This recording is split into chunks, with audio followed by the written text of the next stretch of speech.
Hello, welcome back to the interface. My name's Alex, and today we're going to look at the infotainment system on the GWM Ora 03, the car formerly known as the Ora Funky Cat. Now, I've got a full review live now on the Interface Cars channel of this particular vehicle. There's a link in the top right corner or the description down below if you want to check that video out.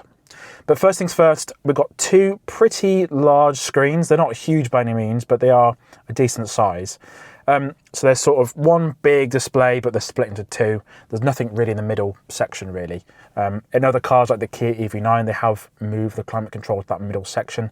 But one thing you'll notice is that the amount of bezel that they've got on the screen is quite large. There's a lot of wasted space. They could have pushed the screen out a little bit more and made it a little bit bigger. That would have been quite nice. What we have got is a little bit of a confusing layout. So the first bit here, we've got the home screen, I've got the home button up here, got the app button basically, the climate temperature, the temperature fan, and also the shortcut to sort of seeing which phones are connected. We have also got some status stuff up here. So we've got the SIM connection for the car. The car does have its own eSIM, and means it can get online and you can use the app, which we'll look at the app at the end of the video as well. So that tells me how much signal level I've got on the car, and we can use that to stream the radio and different things. Got the volume level on the car as well, whether or not Bluetooth is turned on and activated, and then also if the phone that you've got is got data on, as well as any Wi-Fi networks the car is connected to, because you can connect the car to Wi-Fi if you want to as well. This tells you whether or not a phone is connected, I think in the wireless pad. If you do put a phone in the wireless pad, let's see what happens. Makes a little noise, and then we have got a charging level on the phone. Yeah, and it tells you it's charging. And then that one looks like a camera, but I think that means that this driver monitoring system camera is turned on. Not entirely sure. And then also we have got the time and then the temperature. The temperature is based on where you're located, and we can view where it thinks it is if we swipe over from the right-hand side. So at the moment, the location it does have is actually wrong, but there are some shortcuts in here. So it tells you last updated at 12:50 p.m. So if we swipe down, do we get to refresh? No. Got some notifications here, so nothing in there currently. Just says system was binded on the 21st. The operation box, currently no messages. It's saying go home, go to work, parking, or charge. And we've got CarPlay shortcut. That tells you that you can get to the vehicle settings if you want to from there. And then the system settings as well. And then that's pretty much it really. It's quite easy to use. Now, if we do swipe down from the top, we have got some other shortcuts. So you've got some shortcuts to the screen brightness, the media volume, navigation volume. You can turn on and off the Wi-Fi or WLAN. We've got Bluetooth, display off, traction control off, the 360-degree camera system. You can edit that, kids mode. Emergency steering function, you can turn that off quite easily, which is quite good. I didn't even know that was there. And you can change between steering light, medium, steering for light, comfort, or sport. And you can turn off the wireless phone charging if you want to as well. Pretty good, really. And then nothing happens if you swipe up, and nothing happens if you swipe this way either. So pretty decent, really. So we have got some default apps. So one main confusing thing is how you get to the sat nav. Now, there isn't a dedicated button, but you can click on the home button and it'll take you back to the sat nav, and clicking on this will take you to the sat nav again. There isn't a dedicated screen for it, which is really weird. So there is that. We've also got Deezer, so there's a Deezer app on the Ora 03, and we can sign in with our account and get access to that. All the icons are quite small, looks like it's basically like a tablet version that's been ported over. So there is that you can use. Got Reuters, so news and all that sort of stuff. It's just a website by the look of things, so it's just a web browser. So I do wonder if you can get to other websites, if this web browser does actually do anything else other than Reuters. And we have also got Radioline. So one problem with the Ora 03 is the DAB radio signal and the FM radio signal is really poor. Most cars I test, I always test out the DAB system because it is quite an important thing of a car for me anyway. Not entirely sure what SIM provider or network provider they're using for the SIM card, but I've got really good coverage everywhere I've been really. So this is just a online radio system. I can't find the Charging Status podcast on this system, Radioline, unfortunately. So if you have got an Ora 03, you have to listen to the Charging Status podcast in a different way. But there's a fair amount of stuff on here. So we've got football podcasts, a Waitrose podcast. Anyway, there's lots of good stuff on there, but also radio stations. So you can pick all the radio stations you want, and you can even change the country that you're in. So you can choose whatever radio stations you want for various countries that you're in. So there's all sorts of stuff on here, which is quite good. Lots of different options and choice, really. And there seems to be every single country under the sun, so really good there. And then we have also got local radio, which is the DAB one, FM, AM and DAB. Doesn't tend to work that well. And then that app also takes you to Bluetooth music, music, USB video, and the mobile phone interaction as well. So again, clicking on the home button takes you back to the sat nav, but we have also got this button here, which is all the apps really. So you've got all the apps that are being currently opened, vehicle settings, system settings. And then down here we've got My Account, Power Assistant, System Settings, Vehicle Settings, Apple CarPlay, Android Auto, Skill Tree, e-manual and mobile service. Now we're going to go through all these apps one by one. So My Account, so this is, I've tied the account to the My GWM app. So I've signed in, I've made it all active. We have also got facial recognition, it's turned on. Got my Great Wall ID, I guess, my email address, login password, about as well. So it says user agreements, all that various good stuff, and what account is logged in. And I've got a crown for some reason, not entirely sure why. We've also got the Power Assistant app, and this one has various things like motor power. So we press accelerator, nothing really happens there. But we've got instantaneous energy consumption in kilowatt hours per 100 miles. Different format to the one that's on the driver's display for some reason. And we also do have 31.2 kilowatt hours per 100 miles. I'll put on screen what that is in miles per kilowatt hour. And then also how much range we have. Charging management. So it says at the moment you can say charge now, or you can schedule the charge. And we've got warming and cooling settings, gun inserted. So it says it is recommended that you insert the gun for warming and cooling when the environmental temperature is below -15 Celsius or above 35 degrees. This ensures that the battery temperature is maintained within a reasonable range once the vehicle is fully charged, which will increase vehicle performance. This function will consume a certain amount of power, and I have noticed a slight increase in efficiency ever so slightly when I did this, even though the temperatures at the moment have not got anywhere near these two extremities. And then driving tips. It says, to get the best range out of the vehicle, please avoid unnecessary acceleration. Please avoid unnecessary sharp braking. Please be aware of the road ahead. Coasting when possible will improve the energy efficiency. High speeds will use more power. Use the air conditioning wisely. Please remove unnecessary weight. When parking, turn off the vehicle. Decelerate in D. Braking and deceleration in N will reduce energy efficiency.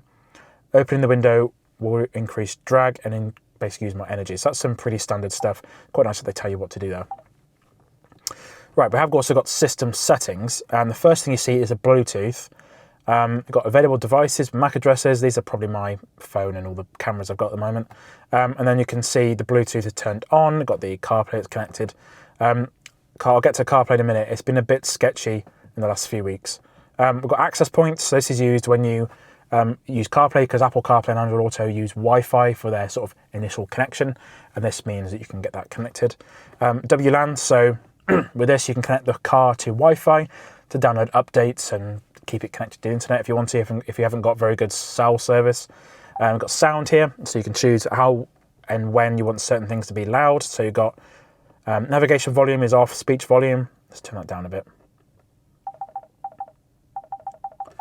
Media volume, call volume, ringer volume, adaptive startup volume, automatically adjusts the system volume at startup, lowers multimedia volume when using navigation guidance, caller ID announcements, system sound effects, alarm voice broadcast, doesn't say what that is though, vehicle warning sounds, we're going to turn that down, speed sensitive volume control, reduces noise caused by higher speeds, and display. So display automatic brightness adjustment, which in my findings hasn't worked quite that well. Dashboard brightness control, center console, backlight brightness. Backlight brightness is all the switch gear and all the buttons and stuff, how much they glow. Display mode, auto, you've got dark, or you've got light, and you've got auto as well. You can choose a time format, so you can change the time zone. Not many options there. Only European time zones available. Language, English, German, Italian, Spanish, French, or Svenska. Not sure what that is. And you've got metric or imperial, which is useful when traveling abroad. And you've got tire pressure as well. Individual, you can choose what mode you want the driver's display to be in. So you've got minimalist, which doesn't give you much information, or you've got digital mode as well. Gives you much more information, like how much power you're currently using. You can have that intelligently switch. I've had that turned on, that mode, for 3 months, and I haven't seen it ever change, so not sure that does.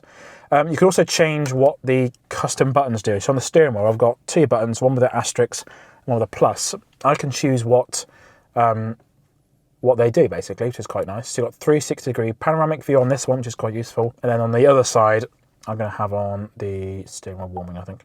That'll be quite good. Pretty good there. System as well. So you've got device name, software version. Let's check for updates. There hasn't been any updates for this thing at the moment. It's only on version 1. No. Okay. Got full information about here, the font they use and different things. Privacy or privacy, voice online, location sharing, user data analysis, data deletion, user privacy, reset and recover. You can fully reset the car if you want to as well. Right, so back to vehicle settings. This is the worst part of the Ora 03, I'll be honest, is the driver monitoring system. And that is this little camera up here. And this basically tracks your eyes and tells you if you're being dangerous. Every time I get back in the car, I turn this off. So, yeah, it is so frustrating. So you've got dangerous behavior monitoring, such as smoking. It's not illegal activity detection. Got fatigue monitoring, so it will turn itself. Well, sorry, it will detect and tell you if you look tired, which is nice of them. Distraction monitoring as well. So if you're not looking at the road for enough time, if you just sort of look at something else, it will say, please don't get distracted. So I turn all of this off. And it does give you a little countdown. Are you sure you want to turn it off? And then this other one, VMDR biometric identification. Now, so if you're sat in the car charging or drinking a cup of coffee or whatever, after 2 or 3 minutes, the car will basically, its alarm will go off. Not the audible alarm. The indicators will flash and different things. It does that every so often. To get it to turn off, you just have to lock and unlock the doors and it'll be fine for like another 5 minutes.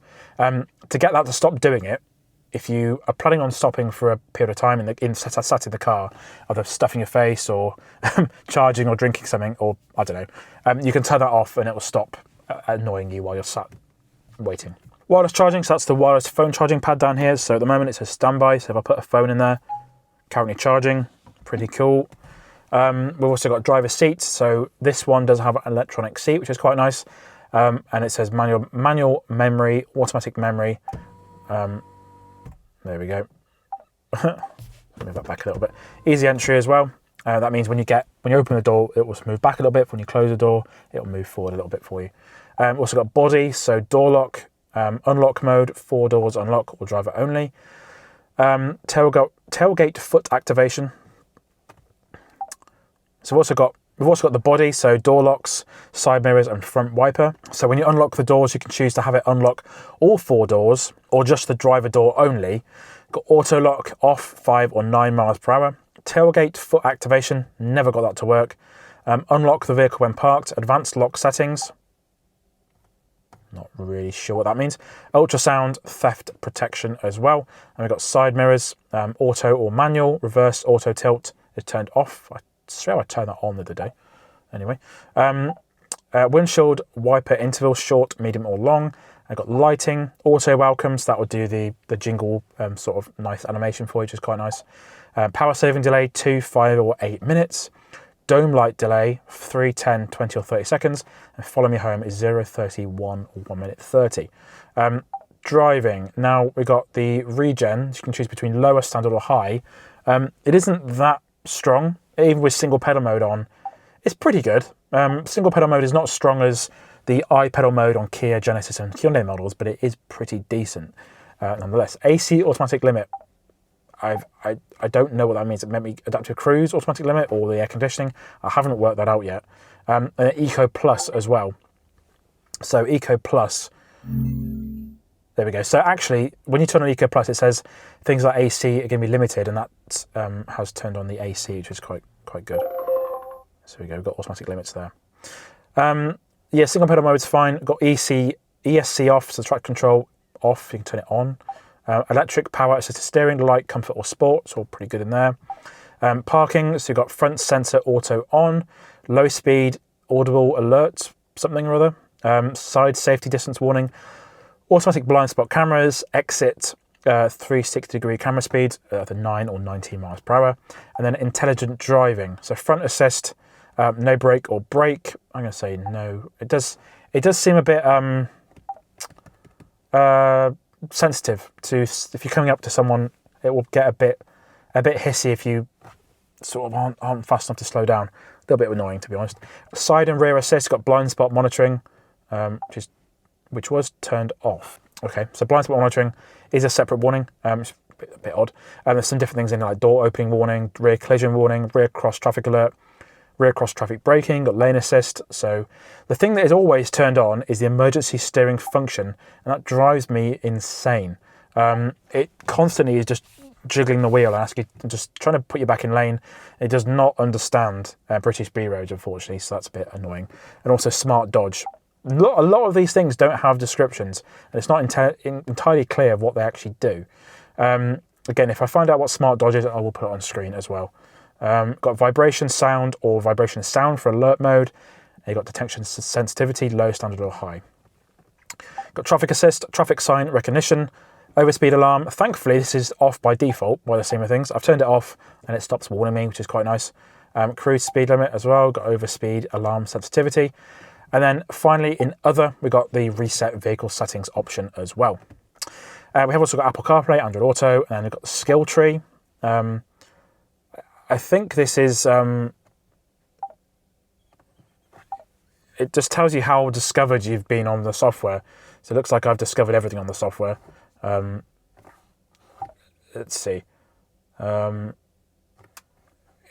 seems a bit strange to me. It's just like a tree of like knowledge, I guess, of things you've actually accessed. Okie doke. Not entirely sure why. They've got the e-manual. I think this is quite a nice, yes. So we've got lots of different options in here of how to use the car. This would be incredibly useful if you're stuck somewhere and you need to do something like replace the battery in the key or open the sunroof and different things like that. Let's have a look at vehicle charging. So it says fast charging, carefully read the instructions, power consumption, whatever. Pretty good that, because you might leave the manual at home and you need all the different things on here. It's quite useful to have that, so really, really good that. You've even got the information on the powertrain, like how much power you've got, the type of battery, because this one is the larger pack, so it's a ternary lithium one, tyre specs, wheel parameters, brake parameters, really, really good stuff there, and different things like that. A mobile service, this is just a built-in phone essentially, and it'll just use your phone as Bluetooth and you can make calls that way. Pretty good, to be honest. And then also the climate control. So there are some buttons down here to turn on and off the climate control, and this brings up that app. So if I click on this button here, this brings up the climate control. It's all right. I wish there were some physical buttons for it all, but it seems to work in an okay way. You can turn it on, turn it off. You've got that's the heat mode. You've got AC on or off, got auto. You can change where the heat is going. You can turn on the heated steering wheel. You can put on the defogger, the rear electronic window, heated seats. These also are ventilated too, which is quite nice. And you have got some other options here. Automatic front defrost and low battery restriction. Cooling, heating is switched off and disabled when the battery is too low. And then you can, yeah, there's lots of nice options. And you also got seat here. You've got massaging seats as well. The other thing is CarPlay. It has been a bit of a faff, to be honest. There has been times when Apple CarPlay has not worked properly wireless. So the first few months of having the car, it's been quite good for wireless CarPlay, but in the last few weeks it's been a bit of a pain. So you connect it via Bluetooth, it would disconnect midway through your drive. You try and connect again, it wouldn't connect. For example, driving here, I connected CarPlay again, but as I turned on the car again, it just completely crashed. And I had to turn off Wi-Fi on my phone to get it disconnect and bring up the menu system because it just had a black screen. In the end, what I had to do the other day is just use the wired CarPlay.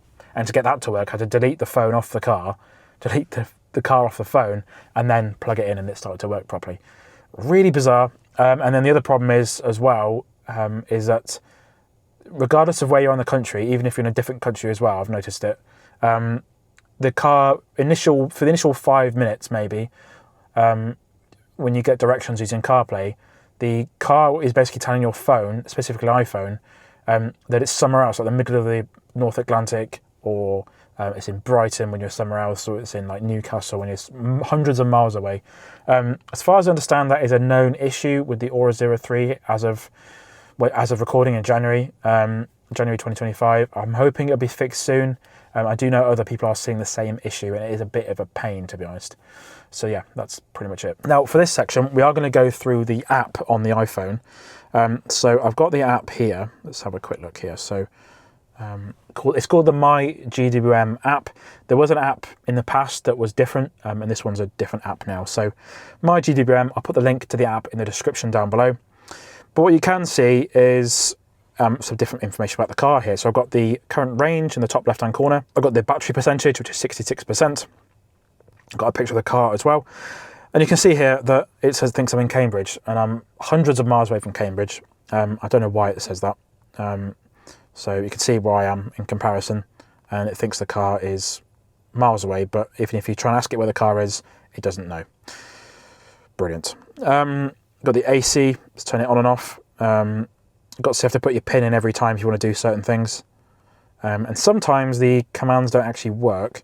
So you can see here, it just failed, even though the car's got really good signal. If you click on vehicle location, it doesn't know where the car is again. Got scheduling down here, e-fence, seat, heating controls. You can lock and flash the lights and open the tailgate if you want to. You can open the sunroof. So we click on sunroof. Sunroof is closed. Let's do that. Sunroof is closed. Let's open the sunroof. Not sure how long it's going to take to update. There you go. It says the sunroof's open now. So it's closed the sunroof. So that might work.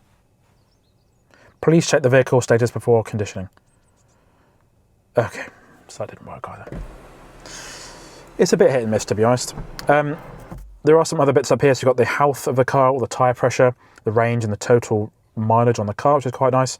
It tells you when it was last updated, which was literally now. And also the temperature on each tyre as well, which I've never seen before. And then over here we have got the VIN of the vehicle as well. We've got vehicle sharing, so you can share it with other people. If we get rid of that. You've got remote control records, so you can see when you've done certain things. It's quite good. And then we have got remote control guides, user manual, maintenance manual, and vehicle GPS, and then car settings. There's a PIN code and different things there. And we have got the user, so you've got my vehicle here, so you can see your vehicle, and there are some certain settings in there as well. It's pretty basic. It's been useful to see when the car's been charging, how long it thinks it's going to take. But apart from that, that's about all it's been good for.